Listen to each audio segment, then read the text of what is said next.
king, I am not a god, I am Humpday! What's good, and welcome. Today's video, we're gonna take Khora Prime for trip. Destination, level 9999 steel path enemies in Warframe. But first thing first, let me show you her performance at level cap.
And that's the power of Khora Prime. Whip the like and whip the subscribe button for more content. Much appreciated. And let me know in the comments below what you think about Khora Prime after the Exalted Rework.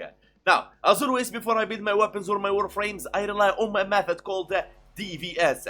D for damage, V for viral, S for stripping, and that will help you how to mod your warframes and weapons in the future. Now, if you don't like my methods on how I proc fire and armor strip enemies, it's okay. You can check this sheet here. It can help you maneuver around methods to find your own style. Next thing you need to learn is shield gating.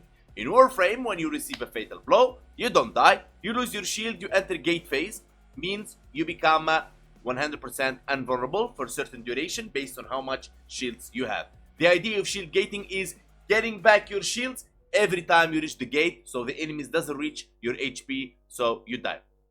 How you return your shield? By using mods that uses the energy consumption to convert into shields, or by using a helmet ability, for example Pillage, Condemn, and so on. And since melee influence will be included in today's video, please check this melee influence guide. It will help you understand how this arcane works. And please take a second to read the community guideline for comments to keep it a constructive feedback for everyone to benefit, new players or veterans alike. And now about Khora Prime Kit, starting with the passive. The ferocious Kavad Vinari fights by Khora's side and provides her with a 15% speed boost while active. If killed, Vinari will reappear after 45 seconds. This is her Exalted companion, and it's a Kavad, and it's moddable. Whip Claw, this is where the Exalted Rework took place. No more stat sticks for her. Now Whip Claw is separated Exalted Weapon, and it's moddable. Now, you will be whipping enemies, and it got an augment accumulating Whip Claw. Hitting 3 enemies will grant a 35% stacking damage bonus to subsequent Whip Claws. Bonus will decay after 10 seconds. This is for me the best augment she had. Ensnare. You ensnare one target. That target will bring all enemies beside him, and if you hit that target with the first ability Whip Claw, you will refresh the trap. Simple as that. Vinari is the command ability. Now you will command him to either protect or attack or heal. The most amazing thing about this, that if you change the Vinari with a helmet ability, the Vinari doesn't disappear. He'll still be there and he will be fighting with you. So this is the best ability to change for a helmet. Strangle Dome, this is her CC, her, think about it like, it's like this ability has everything, from loot, damage, CC, you name it. Weave a dome of living chain that ensnares and strangles any enemy within, and any foolish enough to approach foes outside the trap will try to hasten their comrade death by shooting them. Crack Whip Claw on the dome to further damage any trapped enemy. So the enemies trapped in Strangle Dome will receive more damage from Whip Claw, and it chains through them, but the target you hit will receive the main damage bonus. The rest will receive around 0.5% of it. The Strangle Dome got an augment called the Proliferating Strangle Dome. Enemies held in Strangle Dome have a 65% chance of dropping additional loot. Amazing when it comes to sitting, like camping and farming. Simple as that. Now, this is her kit. Using it is really simple. Strangle Dome, use a couple of them, ensnare enemies, Whip Claw them, and you'll be good to go. Vinari will do his thing and will be attacking every enemy around. Now, when it comes to helmet abilities, of course, we're gonna change Vinari. There is no other option in her kit. Just Vinari is what you want to replace. Now, there is many ways. You can go either for Terrify to Armor Strip and Terrify enemies. But you don't really want that. You want them to come near your Strangle Dome, but still, it's very good ability when it comes to stripping. Next, you got, for example, Nourish to proc viral when you attack. Very amazing. You get extra energy, and enemies that attack you get viral as well. You got Wrathful Advance. Now you can proc red crits with her first ability all the time, no problem in there. You can use Dispensary if you plan on camping. You can use, for example, a Quiver with the new Arcane to get like 3 damage multiplier, which is 3 critical damage, which is insane for her. So in general, you can use any helmet ability with her that you feel comfortable with and fits your play style. There is no build written on a stone. And now let's talk about the Archon Shards. First thing first, we'll be running 2 Tau Forged Violet Archon Shards, 37% melee critical damage. When max energy is over 500, which will be, the damage boost is doubled. And this, for me, the Violet Archon Shards is best in slot for her. So you want to run 5 Violet Tau Forged. But you'll see here that I'm running 2 green, because I'll be using my weapons with corrosive to armor strip enemies like Sado or dual toxicus with corrosive or Nucor or Compressa, and so on and so on and so on. That's why I'm using 2 Emerald Archon Shards to push the stacks of corrosive from 10 for 80% armor strip to 14 for 100% armor strip. Of course, you can run 1 Tau Forged Emerald Archon Shards, but you'll be armor stripping enemies 98%, and you can't visually see that they're armor stripped because their HP will not turn from yellow armored enemies to red. Simple as that. So depends on the helmet ability and the style and the focus school you use. Emerald Archon Shards may come useful or not. Depends on the build you're going for. For me, I'll just keep them in here because I want to strip all my enemies and proc viral on them. Now, before we move in the video, previously in Warframe, I delivered a build for Khora for level cap in survival mission. And then I took her again to level cap, which takes 10 hours in survival, which is insane. As you can see, the damage was so awesome and so crazy, but no more of that right now. Of course, you can push as much as you can, but you will not reach the amazing power that she was reaching before. But what saved her, technically, is the melee arcane slot, and we're going to talk about that in a second. So the build I'm going for is not this one that I used for level cap survival. This time we're going to go invisible Khora. Brief respite. Abilities you use will convert to shields, and that's how you shield gate, as I explained earlier. Premature footed to resist knockdown. If you get knocked down, you're pretty much dead on her. She's very squishy Warframe, and since a lot of Thanos doesn't have premature footed, they require 400 days to log in. So the option to change it is the hand spring, and you'll be good to go. Otherwise, if you're playing low to mid game, run any Exilus slot. It doesn't really matter. You can go even unmodded in like Steel Path. You'll be good to go. Now, I hope the E1 day gives the premature footed on Barukitir, and that will be nice. Stretch for ability range. Accumulating Whip Claw, we already know what it is. And remember that accumulating Whip Claw is not affected by ability strength. So for example, now it gives 35%. If I throw any ability strength in there, for example, Blind Rage, look at that, it's 35%. It's not affected by that. Now, Primal Flow, so technically, like, you don't really need any of the, for example, strength to push so high. So even here, I have it like 100%, and I was hitting like hundreds of million when Static War was a thing. But anyhow, now, the Primal Flow for Energy Max, and trust me, you need it first for your Violet Archon Shards, and secondly, for the consumption and the spam of Whip Claw. Primate Continuity for ability duration, redirection for shield to reach the 2.5 seconds shield gate, and trust me, you will need that. If you're playing low to mid game, take it off, replace it with anything that you want. Equilibrium, health to energy, energy to health. Now you would say, are you crazy, Hank, running equilibrium, 100% efficiency, and arcane energize? And if there was anything else that I would add for energy, I would. Okay, of course I know there is a couple of the purple archon shards, and there is like more stuff to do, but no, because after the update 1999, I noticed at the high level enemies there is a huge decrease of energy drops and health drops. If you play enough level cap before and after, you will notice the difference. Rolling guard is a must to save you from any like bad situations, nullifiers, thraxes, getting knockbacks, I don't know, anything. Rolling guard will play an amazing role to cleanse you from negative effects and also to make you invulnerable. Ogre Reacher to play a role on the energy spent to convert to shield. Also, it will give you ability range, so 175 is really nice for the Strangle Dome to play the part it's going for. Energizer for energy. I don't need to talk about Energize, everyone knows it, but if you don't like Energize and you think Equilibrium and 100% efficiency is enough, of course run multi-moted or wherever you want, or Fury or whatever. Arcane Capsucular, and this is the key on this build and the reason I made her invisible, because while invisible gain 30% ability strength and 3 times final critical multiplier, and that's, my friend, what we're looking for right now. Now moving on, the shadow for priming will be like so. Primary dexterity and silent battery, make sure of that, and it's going to be corrosive to armor strip enemies and magnetic against shielded enemies and overguarded enemies. Cold to increase the critical damage on the cold and frozen enemies and to slow them down, of course. And Dual skills doesn't matter, glaive doesn't matter, but both builds are in the channel. Madurai, I used it because I was going for Cascade. I need the Void Strike to just strike those Thraxes in ghost form and take them down. Now, if you're running a normal mission, low to mid game, run Naramon to save your combo or run more Dexterity Arcane, but pretty much one is enough for me, especially if you're planning on camping.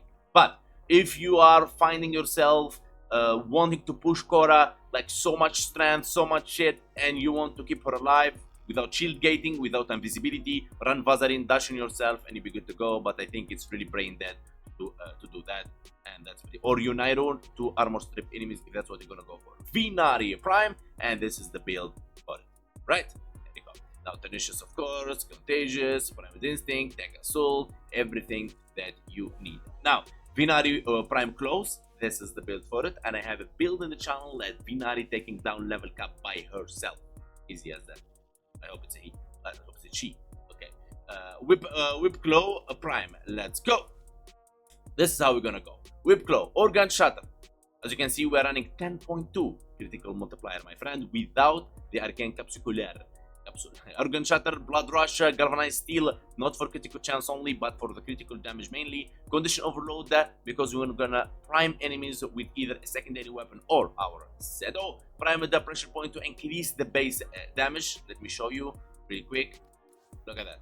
From 636 to 240, the slash electricity, everything goes down like 3 times lower. So base damage is really good. Primate's Mighty Greeneer is multiplicative damage against the faction you are fighting, and you want to replace this every time you're fighting a different faction. If you don't have the Primate version, of course, run the normal version in there and you'll be good to go. If you don't like to do that, and a lot of Thanos doesn't like it, run Gladiator Might, and that's how you do it. Now, a lot of Thanos ask me, oh Hank, what if I'm fighting Scaldra or I'm fighting... Yeah, Gladiator Might, simple fix, no problem in that. Voltaic Strike for electricity statue chance, Galvanized Elementaries for statue damage, on melee kill 30% statue chance for 20 seconds, stacks up to 4 times. The statue damage is multiplicative on slash and electricity, and that's exactly what we're running right here. Now electricity will give our melee influence the advantage on melee electricity statue, 20% chance for elemental melee statues that you caused on those enemies with your Whip Claw, which is only electricity pretty much. Statue effect to apply to enemies within 20 meters for 18 seconds and cannot refresh when active. Now remember, Tano, the slash, impact, and puncture cannot be transferred with melee influence because they have physical attacks. Simple as that. Now, some Thanos would ask me, Hank, okay, we all know slash temporarily ignores target armor and causes them to bleed over time for extra damage, and why you're running a armor strip. What you missed to understand, or whatever you got your information from, missed to tell you, that where slash has the hit and has the tick. Now the hit doesn't ignore armor, my friend. It doesn't. 100, it doesn't. But what ignores armor is the tick. So I'm not gonna just like hit them, tick them, and wait like this. Hello guys, I'm waiting for you to die. Please give me some energy and loot so I keep spamming my first ability. That's not how it works.